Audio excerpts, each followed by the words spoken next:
Fala pessoal, beleza? Mais uma aula aqui no curso de Química do canal Supernova Educação. Eu sou o Matheus, sou professor aqui nesse curso.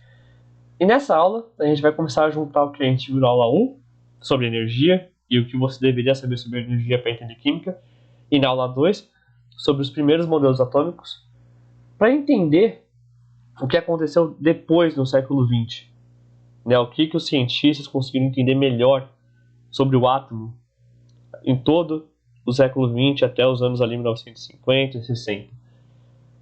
E desse modo a gente vai conseguir realmente entender os impactos dessas descobertas. E para dar um reflexo sobre o que foram essas descobertas, a gente vai tentar responder uma pergunta completamente não intuitiva e que mostra como o mundo atômico, como o mundo das coisas muito pequenas, muitas vezes pega a peça na gente e faz coisas que a gente nem imagina e muitas vezes coisas que são o oposto do que a gente espera. A pergunta que a gente vai tentar responder nessa aula de hoje é: por que quase todo o nosso mundo, na escala atômica, é um grande vazio? E para conseguir entender isso, vamos tentar relembrar um pouquinho o que a gente já viu nas aulas passadas. Os primeiros modelos atômicos, as primeiras concepções de átomo, foram desenvolvidos por dois cientistas britânicos. O primeiro, Dalton, o primeiro que conceitualiza realmente o átomo, e ele pensa no átomo como se fosse uma esfera, uma bola. Todas as coisas do mundo, minha camiseta, esse computador, o seu computador, iam ser feitas de bolinhas, muito minúsculas, tão minúsculas que a gente não ia conseguir ver. E como a gente tem diferentes substâncias e coisas no mundo, essas bolinhas também têm que ser diferentes. Para o Dalton, coisas mais pesadas eram feitas de bolinhas maiores e coisas mais leves de bolinhas menores. Para o Dalton, essas esferas eram únicas, você não conseguia dividir ela em nenhuma outra coisa e não tinha nenhuma carga. Ou seja, não era nem positivo nem negativo. O Thomson, ele tenta explorar um pouco mais essas ideias e ele descobre que, na verdade, o átomo tem sim partículas com carga. Ele descobre que o átomo tem partículas com carga negativa, que ele chama de elétrons. Só que para balancear as cargas negativas, você tem que ter cargas positivas. Então, como que ele imagina o átomo? Ele imagina o átomo como se você tivesse uma esfera com carga positiva balanceando cargas negativas. E como que ele balanceia? Você teria cargas negativas na superfície dessa bolinha de carga positiva. E desse modo você conseguia igualizar, neutralizar as cargas, de um modo que assim o átomo conseguia existir. E essa ideia da carga realmente foi melhor desenvolvida. O Thomson descobre que realmente tem partículas de carga negativa e positiva no átomo. Mas a ideia do átomo não ser divisível, ele ser uma coisa inteira, e ela inteira nos dois casos, como a gente pode ver aqui, ainda ficou intocada, por muito tempo, porque ela fazia muito sentido. Pega qualquer objeto que você quiser. Esse copo, por exemplo, mas podia ser de novo minha camiseta, o computador, não interessa. Você não consegue ver espaço vazio aí. Ele é uma coisa inteira. Se você pegar e dar uma batidinha, você vai ver que ele é sólido, bastante sólido, e não tem espaço vazio. Até mesmo um líquido, se você pegar uma garrafa d'água e dar uma olhada, você vai ver que não tem nenhum espaço vazio aparente ali. Então, se as coisas não têm espaço vazio, por que as coisas que constituem todos os objetos do mundo, que são os átomos, teriam espaços vazios? Não faz nenhum sentido, Se eu estou vendo uma coisa aqui, ela não tem uma característica, que tem espaço vazio, as coisas que fazem ela também não podem ter espaço vazio. No caso, os átomos. Então não interessa se a pessoa achava que o Dalton estava mais certo ou que o Thomson estava mais certo. Uma coisa era unânime: não podia ter espaço vazio, que é uma característica que os dois compartilham. A maioria pensava assim, mas um físico neozelandês chamado Rutherford, ele não acreditava que isso era possível, por um motivo muito simples. Vamos pensar aqui: positivo com negativo se anula, certo? Mais 1 menos 1 dá 0. Então, o que o Rutherford falava? Se a ideia do Thomson está certa, o átomo não pode existir. Porque se negativo com positivo dá 0, na hora que os dois se encontram, e eles se encontram de acordo com o Thomson, porque o negativo está grudado no positivo, eles vão se anular, e se eles se anulam, o átomo não consegue existir. E se o átomo não existe, as coisas do mundo não existem, o universo não existe. Então, essa ideia de que os dois estão juntinhos não pode acontecer. Eles têm que estar espaçados, de acordo com o Rutherford, pelo menos a ideia inicial do Rutherford. E por ser uma coisa completamente não intuitiva, ele decide fazer um experimento para ver o que acontecia. Qual que era a ideia dele? Se o Thomson e o Dalton estavam realmente certos, e tudo no mundo fosse feito de coisas sólidas, né, coisas conjuntas, coesas, sem espaços vazios, na hora que eu jogasse uma bolinha, né, uma partícula em cima de um objeto assim, essa bolinha deveria ser mandada para trás, deveria ser rebatida. Porque nesse caso, o meu objeto vai servir como um muro, né? Um monte de partícula coesa, sem espaço vazio nenhum, vai servir como se fosse uma parede, e na hora que a partícula vem, ela bate nessa parede e volta. Isso, lógico, se o átomo não tiver espaço nenhum, né? Se o átomo não tiver espaços vazios. E foi com esse experimento que o Rutherford tenta colocar em prova a noção de ausência de espaço vazio do Thomson e do Dalton. Como que ele faz isso?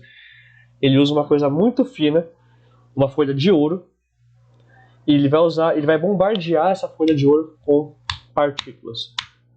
Um monte de partículas. Se o Thomson estiver certo, todas as partículas vão ter que bater e voltar. E foi isso que ele fez. Essa imagem aqui é como se fosse uma representação do que o Rutherford fez ali em 1910, 1908. A folha de ouro está bem no meio, nessa fininha que eu falei. E esse aro que está em volta ele foi revestido por um material fosforescente. De um jeito que quando uma partícula bate, ela dá energia para o aro brilhar. Né? Então na hora que a partícula bate no aro, a região em que ela bateu fica clara, fica bem visível. E assim o Rutherford vai conseguir saber onde que teve choque e onde não teve. E ele fez o experimento. Começou a bombardear essa folha de ouro com partículas. Para surpresa dele, e é o que vocês estão vendo na imagem, a maioria das partículas simplesmente passaram reto. Passaram como se a folha nunca tivesse existido. Passaram como se não tivesse nada na frente. Se você for ver, a maioria dos tracinhos, que são as trajetórias das partículas, continuam, né? Em linha reta. Não tem nenhum desvio. Algumas poucas são um pouquinho desviadas, né? Então ao invés de continuar reto, passa pela folha, mas passa com desvio. E só algumas batem em volta. Só algumas vão bater e voltar para trás. E nisso começa a loucura do que é o átomo. Por quê? Se a maioria das partículas passou, isso quer dizer que as partículas nesta região, que passaram por essa região, não encontraram nada. Se elas não encontraram nada, é porque ali é um espaço vazio. E se a maioria das partículas passou por um espaço vazio, afinal de contas a trajetória não mudou, isso significa que a maioria do átomo, a maior parte do átomo, era feita de espaços vazios. Não alguns espaços vazios, não uma porcentagem pequena. A maioria do átomo era feita de espaços vazios. E nesse ponto começa a loucura. Rutherford começa a pensar, tá, aparentemente essa ideia do Thomson, que eu achei que estava errada, realmente está errada. Mas está errada num grau que eu não imaginava. Eu achei que ia ter alguns espaços vazios, não um monte. Só que ele também percebeu outra coisa.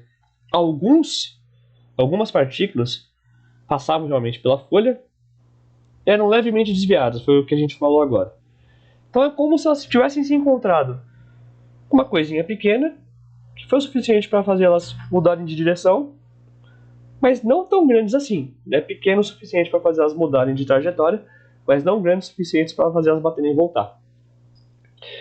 Em contrapartida, outras partículas realmente bateram e voltaram.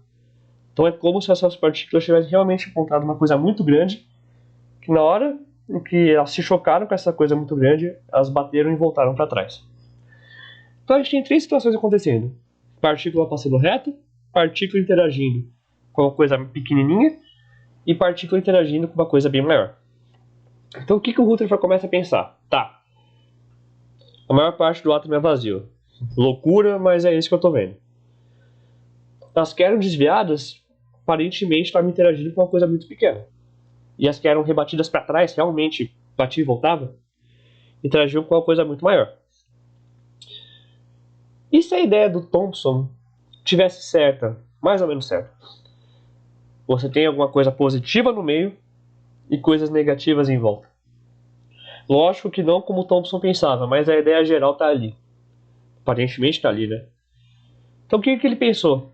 E se o átomo tivesse um meio grande, cheio de carga positiva, e em volta deles se tivesse carga negativa? Que seria uma releitura do que o Thomson pensou, só que incluindo os espaços vazios que ele descobriu no experimento. Se você junta tudo isso, você vai chegar num desenho mais ou menos parecido com esse aqui. Um centro com muita carga positiva, né? Ele grande, bem grande, com carga positiva, e cargas negativas em volta. E isso explica tudo o que o Rutherford descobriu no experimento dele, né? Você tem ali os espaços vazios, muitos espaços vazios, que o Rutherford constatou pelas bolinhas que passaram reto. As bolinhas pequenas que conseguiam mudar a trajetória da partícula que ele estava usando para bombardear eram os elétrons, partículas bem pequenininhas. E as partículas que rebatiam e voltavam, só voltavam porque encontraram uma coisa muito grande. E essa coisa muito grande era justamente esse meio cheio de carga positiva, tão grande o suficiente para conseguir fazer com que as partículas batessem e voltassem. Então, na ideia do Rutherford, as cargas positivas do átomo ficavam no meio, agrupadas, formando como se fosse um bolo de carga positiva, e as cargas negativas, menorzinhas, ficavam em volta. Do mesmo jeito que elétron foi chamado assim porque vem do grego, que significa negativo, o nome que deram para essas partículas positivas veio também do grego, significa positivo, né? E nesse caso significa próton, né? Em grego, próton significa positivo. Então agora você tinha o átomo separado em duas regiões. Uma região central, com prótons, partículas com carga positiva, que o Rutherford chamou de núcleo do átomo. E uma região em que os elétrons, as cargas positivas, as partículas com carga positiva, ficavam em volta desse núcleo. No caso, foi uma ideia bastante revolucionária. Muitas pessoas não aceitaram logo de cara. E outras tinham algumas críticas a ela, né? Realmente, o pessoal foi lá, reproduziu o experimento, viu que isso realmente acontecia. Mas para muita gente, o Rutherford tinha só dado uma cara nova para o problema antigo. Vamos pensar o seguinte. De acordo com o Rutherford, você tinha um núcleo com cargas positivas, que eram os prótons, e partículas de carga negativa em volta. Se a gente pensar em energia, o natural que aconteça é que cargas diferentes se atraem, não? Que cargas diferentes vão começar a se atrair. Positivo com negativo se atrai. E aí você cai no problema do Thomson que o Rutherford estava tentando resolver. Se positivo com negativo se atrai, ou se você quiser, se próton e elétron se atraem, que é o que aconteceria no caso do modelo do Rutherford, você ia ter uma aniquilação, você ia ter as coisas se colapsando, se anulando, mais um com menos um. Então, na verdade, você teria o mesmo problema que o Thomson teria, mas com menos, positivo com negativo, ou no caso, próton com elétron. Então, na verdade, o Rutherford não resolveu essa parte. Realmente, tem espaço vazio? Tem. Mas nada está impedindo que essas cargas se encontrem. Energeticamente é muito mais fácil e muito melhor elas se encontrarem. A situação em que elas se encontram realmente é uma energia mais baixa do que elas separadas. Então o que impedia elas de se encontrarem, pelo menos de acordo com as ideias do Rutherford? E além disso, veio um novo problema. Se você realmente tinha cargas positivas todas juntas, todas grudadas umas nas outras, num núcleo, num espaço menor, como que elas conseguiram se bater juntas? Porque afinal de contas, positivo com positivo vai se repelir. Não é estável você ter muita coisa positiva uma na outra, porque cargas iguais vão se repelir, vão querer se afastar. Então como que esse núcleo do Rutherford conseguiu existir? Porque se isso acontece, você não tem mais núcleo. E se o núcleo não existe, pelo menos de acordo com o modelo de Rutherford, o átomo não existe mais. Então para muita gente, você ainda tinha problemas, tinha um novo modelo, lógico, mas você ainda tinha problemas e as coisas estavam longe de serem completamente resolvidas. O segundo problema em si foi até resolvido depois. Tá? Um britânico chamado James Chadwick, ele resolve dar uma olhada melhor no núcleo do átomo. E ele tenta resolver essa pergunta: realmente, será que tem tanta carga positiva assim junta? E ele descobre que tem. E tem por um motivo. Porque tem alguma coisa que ajuda essas cargas positivas a não se separarem. Isso acontece porque ele descobriu uma partícula nova que entra no meio dessas cargas positivas e afasta elas. Se elas estão mais afastadas, a repulsão delas vai ser muito menor. E se a repulsão delas é muito menor, o núcleo do átomo consegue existir. Agora pensa comigo. Essa partícula pode ter carga? Se você pensar um pouquinho, ela não pode ter carga. Porque se a carga disso for negativa, se a carga dessa partícula nova fosse negativa, você ia ter um encontro de carga positiva e negativa. E aí você teria aquela situação mais 1 menos 1 dando zero.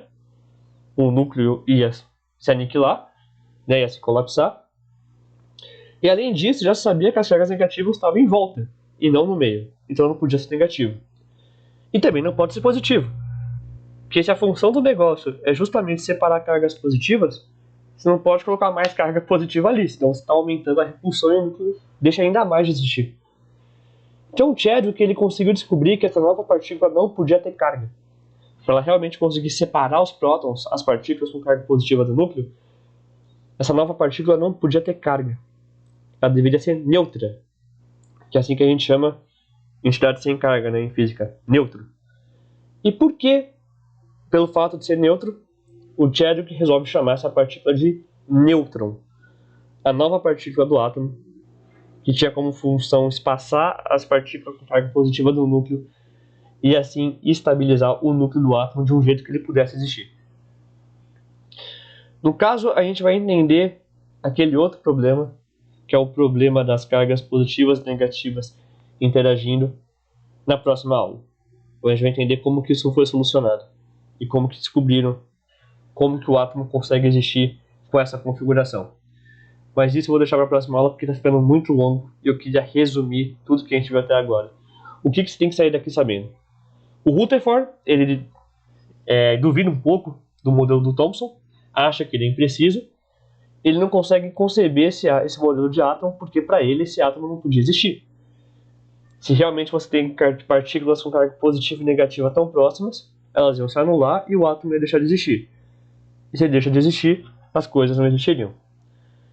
Então ele faz o experimento, vê que o átomo tem muito espaço vazio, vários espaços vazios, e ele imagina que esse átomo na verdade é composto por uma região central cheia de carga positiva, o núcleo do átomo, e essas cargas positivas, nessas partículas com carga positiva, chamam de prótons, e em volta desse núcleo você tem as partículas com carga negativa, os elétrons, orbitando, né, girando em volta desse núcleo. Esse modelo, entretanto, não consegue solucionar tudo. Muitas pessoas têm críticas em relação a ele. Eles dizem que, na verdade, esse modelo realmente traz informações novas, ele era válido, mas trazia problemas novos e antigos. E um dos problemas principais foi solucionado por James Chadwick, que descobre a existência do nêutron, uma partícula sem carga, neutra, que separava, espaçava os prótons do núcleo e assim trazia estabilidade para o núcleo de um jeito que o átomo conseguia existir. Na próxima aula a gente vai resolver o primeiro problema que a gente falou, a gente vai ver outro modelinho atômico, mas por hoje vai ser só isso aqui. Se você gostou dessa aula, dá uma curtida, dá aquela compartilhada com seus amigos que também têm dúvida nesse tópico. Comenta aqui embaixo que tipo de coisa que você quer ver ou alguma sugestão que você queira fazer pra gente. E se você tem alguma coisa para falar, construtivo, positivo, negativo, que seja, coloca aqui embaixo que a gente lê com toda a atenção do mundo, tá? Gente, é isso por hoje. A gente volta na próxima aula. Vejo vocês lá. Até mais.